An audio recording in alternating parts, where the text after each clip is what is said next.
Welcome back. I think this is the big one, the good one.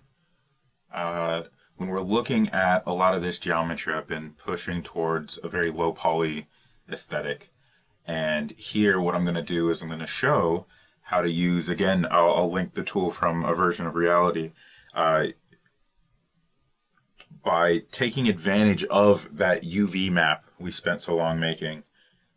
What we can do is we can bake in some offset.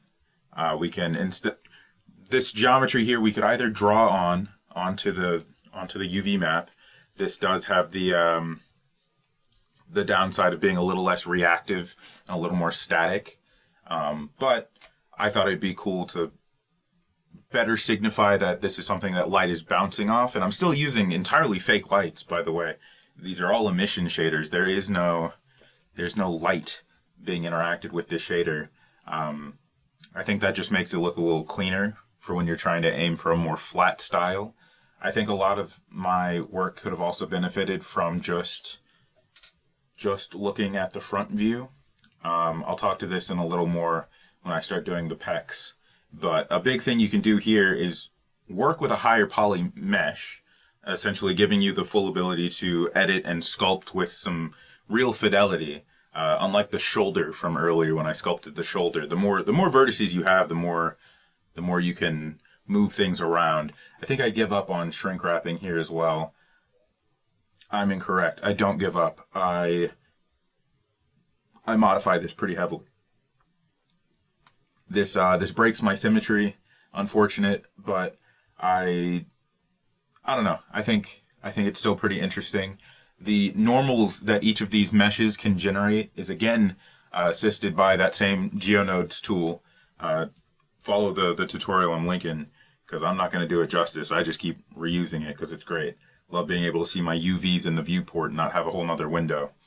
But yeah, you can just sculpt out. You're going to be imparting this normal data onto the Shin right beneath it. An interesting fact, and golly gee whiz, I did a bad job on even the quad remesher, while nice, isn't perfect, especially with flat, ugly shapes like this. Pretty hard to sculpt to get something smooth. Doing my best. Probably could have done a lot better had I just broken this into parts and kept clean quad retopology throughout. But live and learn. I'll definitely break complex shapes. Even when they're small, you should break things like this down. Because you can, infinitely, really. Make things look clean. What we're going to see when I start normal mapping the Shin specifically, because this is the first thing I target, I do one thing in the wrong order, which will get caught at a much later, probably I think in the next video. But there's a very small difference between what I do for the Shin and what I do for the rest of the muscle groups that kind of breaks the Shin immediately. And what I'm doing here is and this is why the UV maps are helpful. Here, my first time through, I'm not recognizing that I need to use a mask first. So I'm stretching the UVs onto where I think the surface is with no guidance. And what this is going to do once I actually do make a mask is it's going to project the wrong part of that normal onto the normal. So I'm making the mask here, but I've already stretched that UV map. And now as I'm painting onto, and you can't see because you've got to select the right images. Blender's just this like massive toolbox full of drawers that you've got to constantly open and reopen and make sure everything's pointing in the right direction. So here I'm just making sure that the mask is applied. That material editor thing is also something you can pick up from a version of Reality's video. If not, I'm happy to also go into a little more detail on that. I feel redundant, but I have it. Anyway, here I'm painting the mask onto the Shin, and you see that shape on the Shin on the left on the UV map? That's what the shape of the actual bird's UV should have been stretched to, but I stretched the bird before I painted this mask, and I don't catch this for a while. So the Shin is going to look awful relative to everything else I do. But see, that UV shape is not the same as the mask I just drew. So there is a better order of operations, and I messed up the first time. It's an easy fix later. I just keep not catching it. So here I think I'm, again, just further, feel free to pause, especially like right there. Yeah, you want to capture attributes like normals or mask values. I believe this is also my wrinkle. From that wrinkle thing, it's comparing to a reference state, but I'm not using those values anymore. But you can capture the normal attribute and then put it both on the mesh and on your little UV icon to the side. I think that's helpful for showing when you're projecting and combining normals. Just some useful stuff. So here I am, I'm baking the base normal mesh so that I can use just, I'll use that mask that I drew to combine these other normals. So there you see the bird overlay, and what'll happen is I'll basically, the reason I still need the mask, you'll see when I do the abs, the UV mesh, because of its angles and whatnot, and because it's, you'll see, the abs overshoot and they start interacting with the scarf or the ascot, whatever it's called. But yeah, when doing normal editing, it's really hard to paint in that normal space due to how each color is reflective of the normal of the mesh at that vertex. So it's easier just to model something that has the normals you desire. So here's the correct order. You want to mask out where that UV needs to map to. And then when you UV unwrap, that's when you want to stretch and fit the UV map to the mask. Not what I did with the bird, where I just very, very ignorantly stretched it where I thought it should go. I have no idea what possessed me to do it in that order, but you'll us with the hindsight, we'll see how that doesn't map very well. But yeah, project from view. I think the other issue I had, and the reason I keep remeshing, is I forgot that you can turn off X-ray view, and you can only project from view those faces facing you. I should have done this in the video. So just, yeah, from this view, perfect. I think I went ahead and I like booleaned out a bunch of stuff, which was stupid and wasteful of time.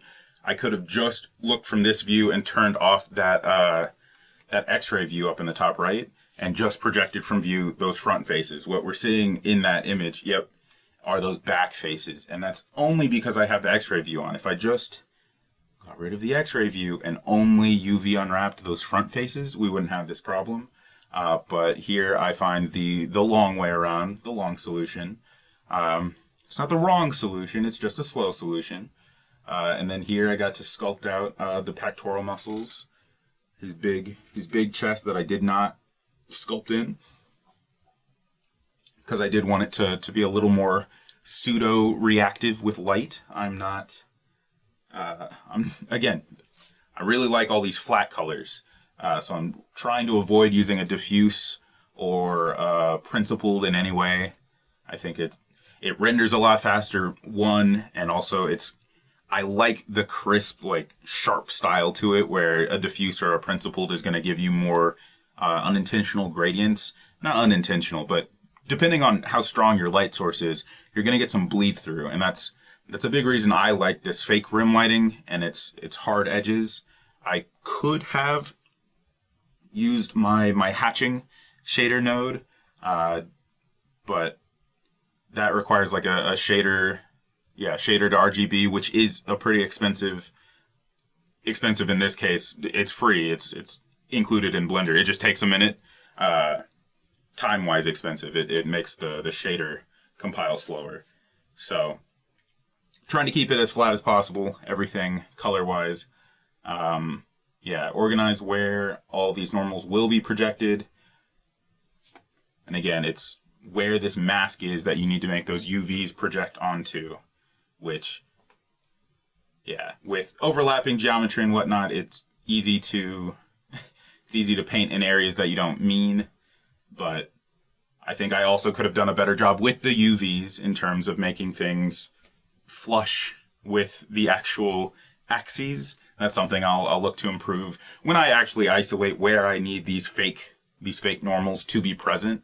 I'll do a much better job so that I can line things up more easily. Here again with the abs, doing this Boolean operation, it just isn't fast. If I just turn off the X-ray, I don't have to do all this deletion. I can only select the faces that are outward facing, project from view, and then line this up. What I'm essentially doing is again, doing that the long and hard way of removing all the back-facing faces, despite not needing to select them in the first place. When I make my next character, I will absolutely show you in rapid detail how how this is not the most efficient way to do things. If you understand what I'm saying, I think we're hopefully on the same page. If this is new to you, I would just say avoid the Boolean, just turn off the X-ray view and project from view. And if that doesn't make sense, we check the next time I do this, when I do it a lot faster. But yeah, keeping these things in the same space is great. And yeah, the UV tool, again from a version of Reality. Yeah, if you see there, the abs are overlaying with the neck. I could have removed that geometry to begin with, but the reason that mask remains valuable even after I've lined up the UVs is I can also just use it as a mixing mask, so that only the areas that are colored are getting overlaid with this new normal. So here we can see just with a Fresnel, something cheap, something still not, actually calculating lights. It's that, or I can just show the normals. You can hopefully already tell that the shins aren't right looking at them. I certainly wasn't. I was looking more at the upper body, making sure that that was clean and normal. And then, yeah, with the fake rim lights, using this new normal, I start plugging things in where I shouldn't be, and things get a little messy, but I find the way back, and yeah, things are clean. Hey, thanks for watching. If you'd like to see more, you can get ahead of these videos and watch the VODs of the live streams. If you want to get ahead of those videos, you can tune into a live stream. I'm still ironing out a schedule to stream consistently. That's a stretch goal of mine at the moment. Working too much, working too hard. If this helped at all, leave a like, subscribe. That does a huge deal for me. If you'd like to see any part of this in more detail, slowed down and with greater degree of explanation, leave a comment. I've got the file on me. I'm happy to explore more detail. Better yet, again, come drop into a live stream. Catch me. Find me on Twitter, Ankara, same name, Cut Teeth. Thanks for watching.